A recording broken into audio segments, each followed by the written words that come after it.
Mutual ಫಂಡ್ದೋಗೆ ನಂಗೆ ಹಣ ಹಾಕಿಲ್ಲ, ನಂಗೆ ಎತ್ತೆ ಅವಕ್ಕೆ ಲಾಭ ಮಾಡಿ ತಂದವರ ಅಂಬುದನ್ನ ಪற்றி ಸ್ವಲ್ಪ ಬೆಳಕುದುಗಾಯಿ ಹಂಗೆ ಈ ವಿಡಿಯೋವ ಮಾಡಿದೀವಿ. ಪೊದುವ ನಂಗೆ ಹಣ ಹಾಕುನೆ ಒಂದು ಸ್ಕೀಮ ಸೆಲೆಕ್ಟ್ ಮಾಡಿ ಅಲ್ಲಿಗೆ ಹೋಗಿ ತಿಂಗಳಿಗೆ ಒಂದು 1,000 ರೂಪಾಯೋ 5,000 ರೂಪಾಯೋ ಇಲ್ಲ 1 ಲಕ್ಷವೋ ಒಂದು ಟೈಮ್ಗೆ ಹಾಕಿ ನಂಗೆ ಹಣ ಹಾಕಿನ. ಹಣ ಹಾಕಿದದೆ ಏನಾರ ನಂಗೆ ಹಾಕಿದ ಇನ್ವೆಸ್ಟ್ಮೆಂಟ್ ಮೊದಲೀಡು ಏನಾರ ಅಂಬುದನ್ನ ಪற்றி ಒಂದು ಕುಣ್ಣ ಬೆಳಕದೋಗೆ ಈಗ ನನಗೆ ಹೇಗೋನೆ ನನ್ನ ಕೈಯೋಗಾಡೋದು ಬಂದು ಫ್ಯಾಕ್ಟ್ ಶೀಟ್ ಎಂದು ಹೇಗಿಟ್ಟು ಒಂದೊಂದು ಸ್ಕೀಮು ಮಂತ್ ಕಡೆಯಿಸಿಯೋಗೆ ಆ ತಿಂಗಳು ಕಡೆಯಿಸಿಯೋಗೆ ಬಂದು ಎಲ್ಲಿ ಎಲ್ಲ ನಂಗೆ ಹಣ ಇನ್ವೆಸ್ಟ್ ಮಾಡಿದ್ದಾರೆ ಎಂಬುದನ್ನ ಅವಕ್ಕೆ ಖಂಡಿತ ಪಬ್ಲಿಕ್ಗೆ ಹೇಗುದು ಆ ಒಂದು ಶೀಟತ್ತೆ ನಾನು ಕೈಯ ಬಿತ್ತುಂದೆ. ನಾ ಸೆಲೆಕ್ಟ್ ಮಾಡಿದ ಫಂಡ್ ಬಂದು ಟಾಟಾ ಮ್ಯೂಚುವಲ್ ಫಂಡ್ ಎಂಬ ಕಂಪ್ನಿಯೋட ಒಂದು ಸ್ಕೀಮ್ನ ಡೀಟೇಲ್ಸ್ ನನ್ನ ಕೈ ಬೀಳ್ತದೆ. ಈಗ ಇದ್ದೋಗೆ ಡೀಟೇಲ್ ನಂಗೆ ನೋಡಿದೆ ಅಂದರೆ ಒಂದು 15 ತುರೆ ಎಡುತುಕಾಟಿಗೆ ಬಂದು ಫೈನಾನ್ಷಿಯಲ್ ಸರ್ವೀಸಸ್ ಅದಾವುದು ವಂಗಿಗಳೆಂದೇಗಿನ ಒಂದು 8 ವಂಗಿಯೋಗ ಅವಕ್ಕೆ ಇನ್ವೆಸ್ಟ್ ಮಾಡಿದ್ದಾರೆ. HDFC bank, ICICI bank, state bank of India, Karur Vysya bank, IndusInd bank ಎಂದು. ಅದೇ ಮಕ್ಕೆ ಸಿಮೆಂಟ್ ತುರೆಯೋಗೆ Ambuja cement, Shree cement, Grasim industries ಅತ್ತಮಕ್ಕೆ ಅದ್ರ ಮೇಲೆ ಕಟ್ಟುಮಾನ ಕನ್ಸ್ಟ್ರಕ್ಷನ್ ಅಂತ ಹೇಗಿನ ಈಗ ಸಾಧಾರಣ ಮನೆ ಕನ್ಸ್ಟ್ರಕ್ಷನ್ ಮಾಕಿಲ್ಲ, ದೊಡ್ಡ ದೊಡ್ಡ ಬ್ರಿಡ್ಜು ರೋಡ್ ಕನ್ಸ್ಟ್ರಕ್ಷನ್ ಮಾಡೋ L&T ಎಂಬ ಕಂಪನಿಯೋಗಿ ಅವಕ್ಕೆ ಇನ್ವೆಸ್ಟ್ ಮಾಡಿ ಬಿತ್ತಾರೆ. ಅದೇ ಮಾಕೆ ಕನ್ಸ್ಯೂಮರ್ ಡ್ಯೂರಬಲ್ಸ್ ಅಂತ ಹೇಗಿನ ನಂಗೆ ಮನೆಯೋಗ ಗೀಸರ್ ಹಾಕಿ ಬಿತ್ತುದನ್ನ ಎಲೆಕ್ಟ್ರಿಕ್ ಸ್ಟವ್ ಅಥಮಾಕೆ ಈ ಹೆವೆಲ್ಸ್ ಬರ್ಜರ್ ಪೇಂಟ್ಸ್ ಮನೆಗೆ ನಂಗೆ ಪೇಂಟೂಸ್ಗ ಒಂದು ಸಿಲ ಬ್ರ್ಯಾಂಡ್ ಕಂಪನಿಯ ದೀಸಿನ ಅದನ್ನು ಅವಕ್ಕೆ ಇಲ್ಲಿ ಆ್ಯಡ್ ಮಾಡಿ ಬಿತ್ತಿದ್ದಾರೆ. ಇಂಟರ್ಗ್ಲೋಬ್ ಏವಿಯೇಷನ್ ನಂಗೆ ಇಂಡಿಗೋ ಎಂಬ ಫ್ಲೈಟ್ ನಂಗೆ ಹೇಗೂ ಬುಕ್ ಮಾಡಿ ಇಂಡಿಗೋನ ಖಂಡಿತ ಒಂದು ಟೈಮಲ್ಲಿ ನಂಗೆ ಹೋಯ್ದನ. ಟೂತ್ಪೇಸ್ಟು ಕೋಲ್ಗೇಟ್ ಪಾಮೋಲಿವ್ ನಂಗೆ ಟೂತ್ಪೇಸ್ಟ್ ಇಲ್ಲದ ಮನೆಯೇ ಇಲ್ಲ ಅಥವಾ ಆ ಕಂಪನಿಗೂ ಇನ್ವೆಸ್ಟ್ ಮಾಡಿದ್ದಾರೆ.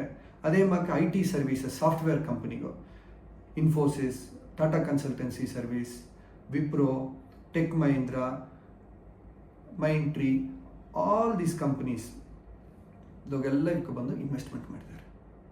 ಇದು ಏನಗಾಯಿನ ಹೇಗಿನ ಅಂದರೆ ಒಂದ್ಸ ನಂಗೆ ಕೊಟ್ಟ ಹಣವ ಅವಕ್ಕೆ ಈ ಕಂಪನೀಸ್ನದೆಲ್ಲ ಇನ್ವೆಸ್ಟ್ ಮಾಡೋನೆ, ಈ ಕಂಪನಿ ಎಲ್ಲ ಗ್ರೋ ಆಪನೆ ನಂಗೆ ಇನ್ವೆಸ್ಟ್ಮೆಂಟು ಗ್ರೋ ಆಗ ಅಳುಗೆ ಇದು ಗ್ರೋತ್ ತಂದಡದೆ ಎಂಬುದು ನಾವೊಂದು ಎಕ್ಸಾಂಪಲ್ ಏನೇ. ಈ ಸ್ಕೀಮ್ ಬಂದು 1998 ಲಾಂಚ್ ಮಾಡಿದ್ದಾರೆ. ಈಗ ಅದ 26 ವರ್ಷ ಆಯ್ತ. ಆ 26 ವರ್ಷದೋಗೆ ನಂಗೆ ತಿಂಗಳಿಗೆ 5,000 ರೂಪಾಯಿ ಸ್ಕೀಮ್ ಲಾಂಚ್ ಮಾಡಿದ ಜನ ನಂಗೆ ಇನ್ವೆಸ್ಟ್ ಮಾಡಿ ಇನ್ನು ಬಂದದಿಲ್ಲ. 15,60,000 ರೂಪಾಯಿ ನಂಗೆ ಇನ್ವೆಸ್ಟ್ ಮಾಡಿದಿನ. ಅದನ್ನು 15,60,000 ಇಂದಿನ ವ್ಯಾಲ್ಯೂ ಬಂದು 1,91,00,000 ಅದಾವುದು 1,75,00,000 ಲಾಭ ಮಟ್ಟು ಆಯಿಡಿದೆ. ಇಲ್ಲಿ ಎತ್ತಮಕ್ಕೆ ಕಂಪನೀಸ್ ಈಸುದು ಸುಮಾರು ಒಂದು 58 ಕಂಪನಿಯೋಗಿ ಇನ್ವೆಸ್ಟ್ ಮಾಡಿದ್ದಾರೆ. 15 ತುರೆಯೋಗೆ ಅದನ್ನು ಪಿರಿಚಿ ಹಣವ ಹಾಕಿದ್ದಾರೆ. 15 ತುರೆ 58 ಕಂಪನಿಯೋಗೆ ಇನ್ವೆಸ್ಟ್ ಮಾಡಿ ಇನ್ನು ಲಾಸ್ಟ್ 26 ವರ್ಷದೋಗೆ ಇನ್ವೆಸ್ಟರ್ಸ್ಗೆ ಈ ಒಂದು ಲಾಭ ಮಾಡಿ ತಂದಾರೆ. ಆ್ಯನ್ಯುವಲೈಸ್ ತಂದಾರೆ. ವರ್ಷ ರಿಟರ್ನ್ ಎಂಬುದು ಬಂದು 15% ಇದನ್ನು ಕಂಪೌಂಡ್ ಮಾಡಿ ವೆಲ್ತ್ ಕ್ರಿಯೇಟ್ ಮಾಡಿ ಕೊಟ್ಟಿದ್ದಾರೆ.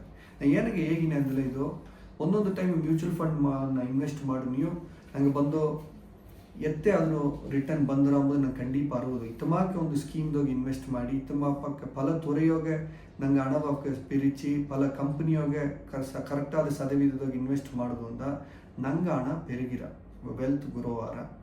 ಮೋಸ್ಟ್ ಇಂಪಾರ್ಟೆಂಟ್ಲಿ ಒಂದು 10 ವರ್ಷ 15 ವರ್ಷ ಇತ್ತಮಾಕೆ ನಂಗೆ ಇನ್ವೆಸ್ಟ್ಮೆಂಟ್ ಮಾಡಿ ಬಂದಲ್ಲ. ಈಗ ಮನೆಗೆ ಒಂದು ಹೆಣ್ಣುಕು ಸೂಟಿ ಹತ್ರ ಸರಿ ಈಗ ಹೆಣ್ಣುಕು ಮದುವೆಗಾಯಿ ನಂಗೆ ತಿಂಗಳು ಒಂದು ಅಮೌಂಟ್ ಹಾಕಿನ ಬಪ್ಪ ಅಮ್ಮನೆ 25 ವರ್ಷ ತಮಾಕೆ ಬಪ್ಪನೆ ತಮಾಕೆ 1 ಕೋಟಿಗೆ ಮೇಲೆ ಅಲ್ಲಿ ಪಕ್ಕ 2 ಕೋಟಿ ಹಣ ಬಪ್ಪನೆ ನಂಗೆ ಕಡನಿ ಸಾದ ಜೋಲಿ ಮಾಡಿ ಹಾಕೋ. ಅದರಿಂದ ಖಂಡಿತ ಬಂದು ನಂಗೆ ಮ್ಯೂಚುವಲ್ ಫಂಡನ್ನು ಇನ್ವೆಸ್ಟ್ ಮಾಡೋದು. ಮ್ಯೂಚುವಲ್ ಫಂಡ್ ಇನ್ವೆಸ್ಟ್ ಮಾಡೋದು ಇನ್ನೊಂದು ಏನು ಅಪ್ಪರ್ ಅಡ್ವಾಂಟೇಜ್ ಅಂದರೆ ತಿಂಗಳಿಗೆ 1,000 ರೂಪಾಯಿ ಒಂದು ಕೂಡ ನಂಗೆ ಸ್ಟಾರ್ಟ್ ಮಾಡೋಕ್ಕೋ. ಪ್ಲಸ್ ಇಂಡಿಯಾನ ಏನೇನು ಗ್ರೋತ್ ನಡೆದಿರುವ ವಳರ್ಚಿ ನಡವನೆ ಅದ್ರೊಳಗೆ ಫಲ ಕಂಪನಿ ದೊಡ್ಡ ಬಿಸ್ನೆಸ್ಗೂ ದೊಡ್ಡ ಬಿಸ್ನೆಸ್ ಓನರ್ಸ್ಗೂ ಎಲ್ಲ ಇನ್ವೆಸ್ಟ್ ಮಾಡಿ ಅವರ ಹಣವ ಪೆರುಕಿಯಾರ ತೊಜಿಲ್ ಮಾಡೋದ್ರ ಮೂಲವ. ಅದೇ ಮಾಕೆ ನಂಗೆ ಈ ತಮಾಕೆ ಸ್ಕೀಮ್ನ ಇನ್ವೆಸ್ಟ್ ಮಾಡೋದ್ರಿಂದ ನಂಗೆ ಕಷ್ಟಪಟ್ಟು ಸಂಭಾಷಿಸಿದ ಹಣವು ಗ್ರೋ ಆಗಾಕು. ಅದರಿಂದ ದಯಮಾಡಿ ಮ್ಯೂಚುವಲ್ ಫಂಡು ನಿಂಗೆ ಪೋರ್ಟ್ಫೋಲಿಯೋ ನಿಂಗೆ ಒಂದು ಇನ್ವೆಸ್ಟ್ಮೆಂಟಾಗಿ ಕನ್ಸಿಡರ್ ಮಾಡಿ ಇನ್ವೆಸ್ಟ್ಮೆಂಟ್ ಹಾಕಿವಿ. ಆಗ ಇಂಡಿಯಾ ಗ್ರೋ ಆಪನೆ ಇಂಡಿಯಾ ನಡೋ ಕಂಪನಿ ಎಲ್ಲ ಗ್ರೋ ಆಪನೆ ನಂಗೆ ಹಣವು ಗ್ರೋ ಆರ. ಫ್ಯಾಕ್ಟ್ ಶೀಟ್ ಹೆಂಗೆ ಪೊದುವ ಒಂದೊಂದು ಟೈಮು ಫಂಡ್ ಇನ್ವೆಸ್ಟ್ ಮಾಡೋ ಮೊದಲು ಈ ಫ್ಯಾಕ್ಟ್ ಶೀಟ್ ತರೋವ ನೋಡಿ ಅಂಡರ್ಸ್ಟ್ಯಾಂಡ್ ಮಾಡಿದ್ದೆ ಇನ್ವೆಸ್ಟ್ಮೆಂಟು ಮಾಡಿ ಕಸ್ಟಮರ್ಸ್ ಎಲ್ಲಾಗು. ಅವನದು ಬಂದು ಇದು ಇಂಟರ್ನೆಟ್ನ ಎಲ್ಲಾಗೂ ಸಿಕ್ಕಿರ ದಾರಬೇಕಲಿ ನೋಡೋಕ್ಕೋ ನಿಂಗೆ ತಮಾಕೆ ಇನ್ವೆಸ್ಟ್ ಮಾಡಿ ನೀವು ತಮಾಕೆ ಫ್ಯಾಕ್ಟ್ ಶೀಟ್ ನೋಡಿ ಅದನ್ನ ಅಂಡರ್ಸ್ಟ್ಯಾಂಡ್ ಮಾಡಿ ಅದು ತಗೊಂಡಂಗೆ நீங்கள் இன்வெஸ்ட்மெண்ட் ஆக்கி நீங்கள் வெல்த் பெருக்குவீங்க கேட்டோம். தேங்க்யூ.